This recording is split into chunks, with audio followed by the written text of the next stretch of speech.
Hi everyone, in this video we're looking at the yellow counting quiz review where you should have already done numbers 1 through 8. I want you to go ahead and draw a line above number 10 because that signifies the end of the content that is on the quiz. So you won't have to do any of our and or statements for combinations on the quiz, nor will you need to do any of this probability review on the back, but this is just to get our brains working for the probability part of the chapter, which we'll be getting heavily into after break. So first, on number 10, it says a committee of 4 students will be chosen from a group of 5 females and 7 males. So we're going to be selecting 4, and we have 5 females and 7 males. The committee must include at least 1 female and 1 male. How many combinations are possible? So folks, I'm gonna go ahead and first list out with letters and abbreviations, what are the different types of groupings we can have.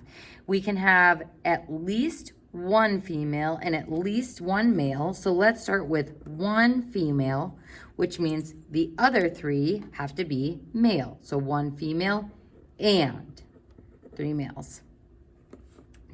Or we can have 2 females and 2 males.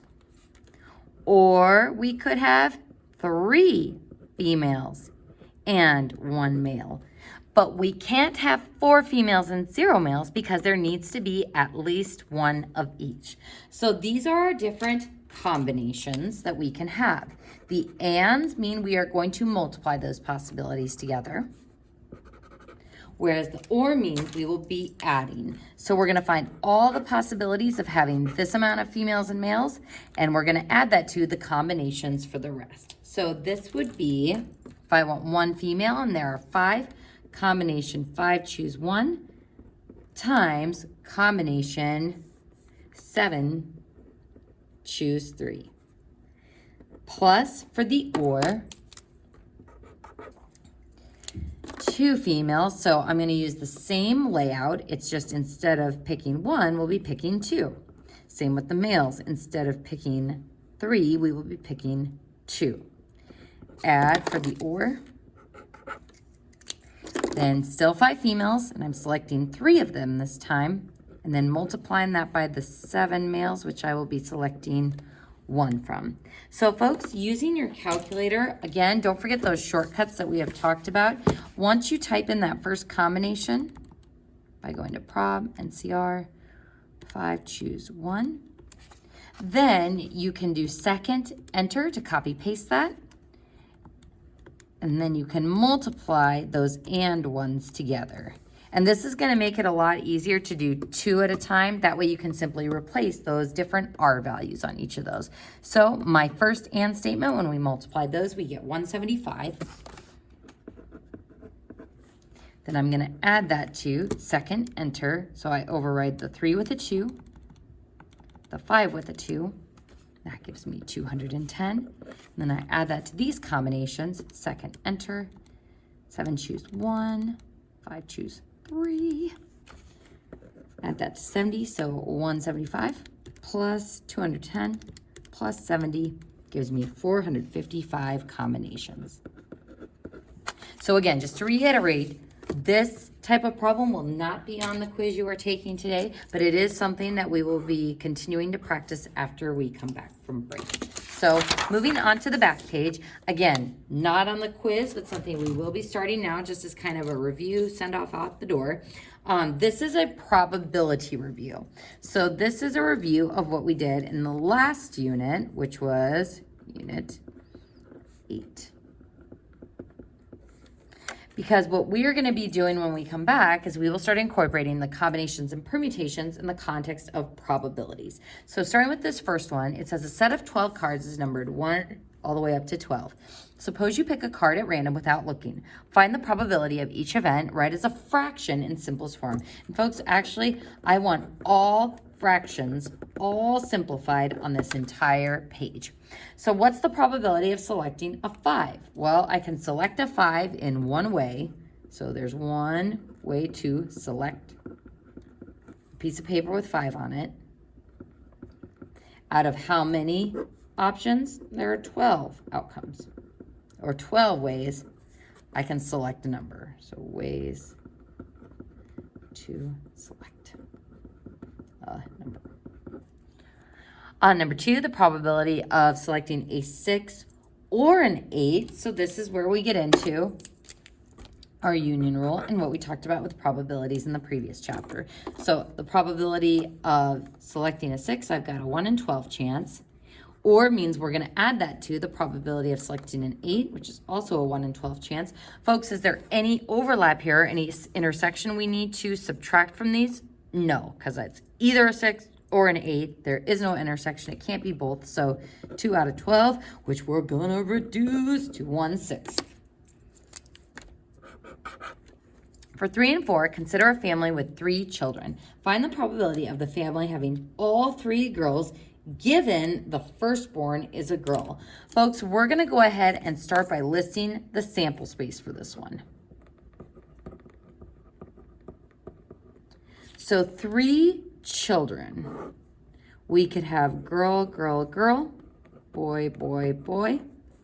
And then we start listing out all of those other permutations since they're talking about firstborn matters on this one. So we'll do girl, girl, boy, girl, boy, girl, boy, girl, girl. And then doing kind of the inverse of those, boy, boy, girl, boy, girl, boy, girl, boy, boy. And that is our sample space because this is all girls, all boys, 1 boy, 2 boys, and that is the only outcomes that we can have for this. So how many total outcomes are there? 8. And it's always important to remember the large sample space because for probabilities, that gives us our total number of outcomes or the denominator of our fraction. So what is the probability the family has all 3 girls given the firstborn is a girl? All right, so folks, our denominator is not going to be 8 for this one.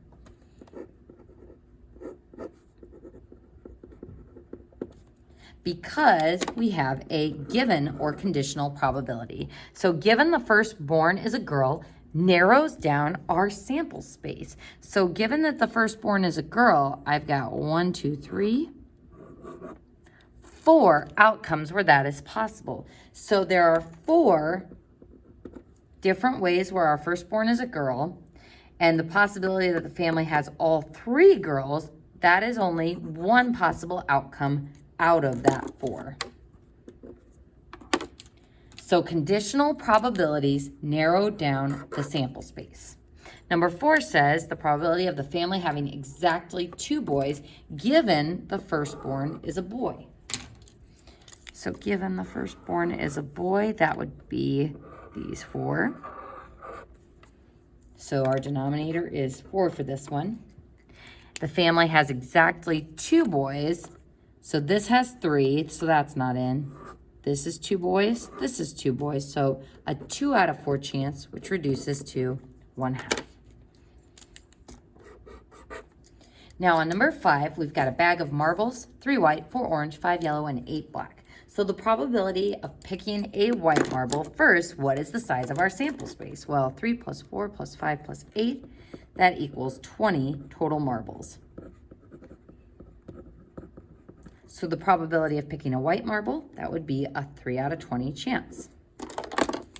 The probability of picking a yellow marble, that would be a 5 in 20 chance, which reduces to be a 1 in 4 chance. The probability of choosing a not black marble. So folks, don't forget about complementary probabilities. If I didn't want to total up all of the non-black marbles, what we could do is take 1 minus the probability of picking a black marble, and that will give us the probability of not the black marbles, or the complementary probability. So 1 minus the probability of picking a black marble is 8 out of 20. So 20 out of 20 minus 8 out of 20 is 12 out of 20. And 12 out of 20, if I take a 4 out of both of those, reduces to be 3/5.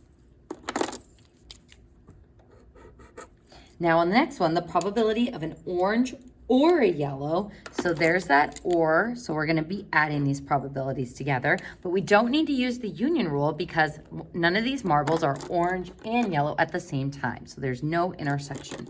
So the probability of an orange marble, 4 out of 20, plus the probability of a yellow marble, 5 out of 20. Add those numerators together, and that gives me 9 out of 20, which cannot be reduced. So again, folks, these individual fractions could be reduced, but we don't want to simplify or try to reduce the fractions until we have added those together. Now, for E, F, and G, I want you off to the side to write the following. When we have something like and or subsequent events, we multiply the probabilities. So when we have and or subsequent events, we multiply the probabilities. So the probability of drawing 3 whites in a row with replacement. To draw the first white marble, we would have a 3 in 20 chance. Now, 3 whites in a row, that would be for the first option.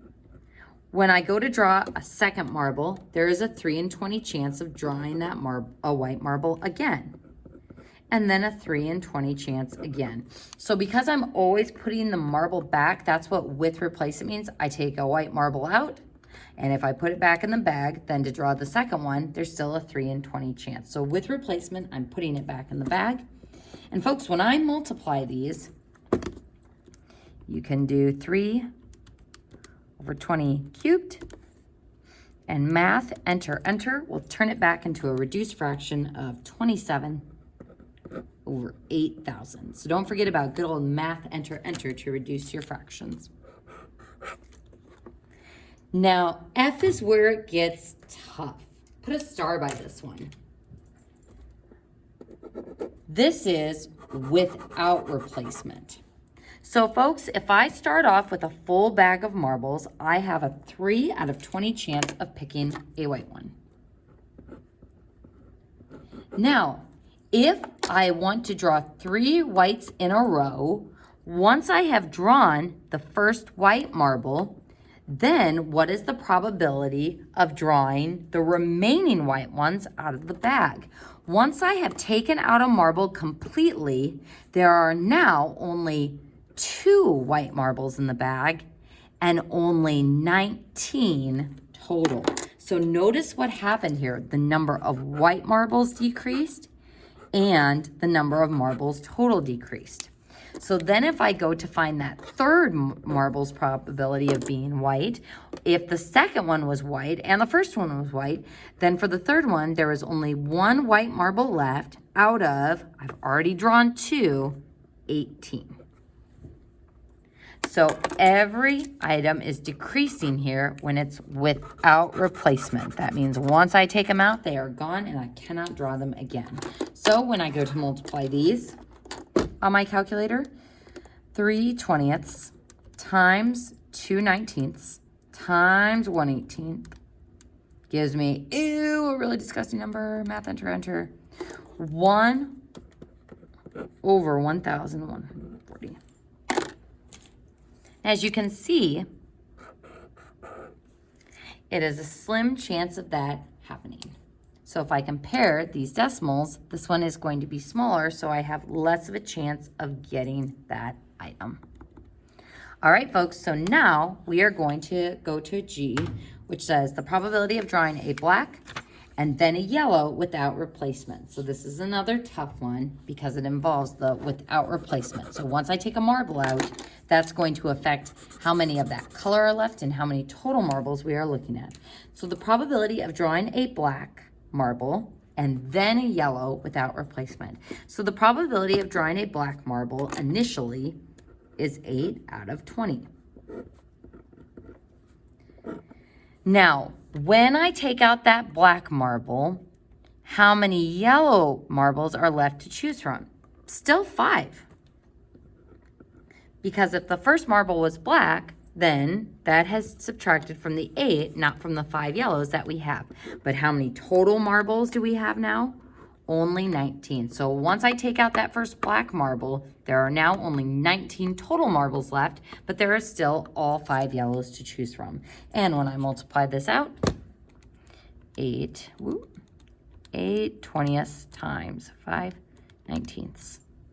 Ooh, not 5 times 19. That gives me a decimal and a 2 out of 19 chance. So there's my probability. Folks, the last problem on this review, and again, this is also not going to be on your quiz today. This is just kind of a nice review of what we did in the last unit, looking back at Venn diagrams. So on this problem, it says in a group of 45 boys, 17 own a laptop, 19 own desktop computers, and 7 own both. Find the probability that a boy picked from this group at random owns either a laptop or a desktop computer. All right, folks, I'm going to go ahead and illustrate this with a Venn diagram, starting with labeling circle number 1 is they have a laptop. Circle number 2, they have a desktop.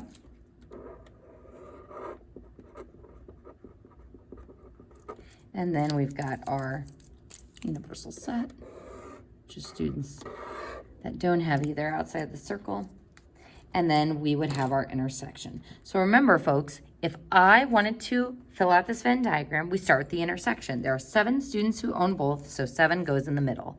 So 17 own a laptop. It doesn't specify if that's just a laptop, so we assume it includes the ones who own both. So if 17 total are in this circle, I can subtract the intersection, which leaves me with 10 who only have a laptop. Same with desktop. 19 own desktops.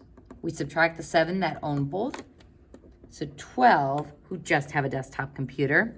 So how do I figure out how many don't have either?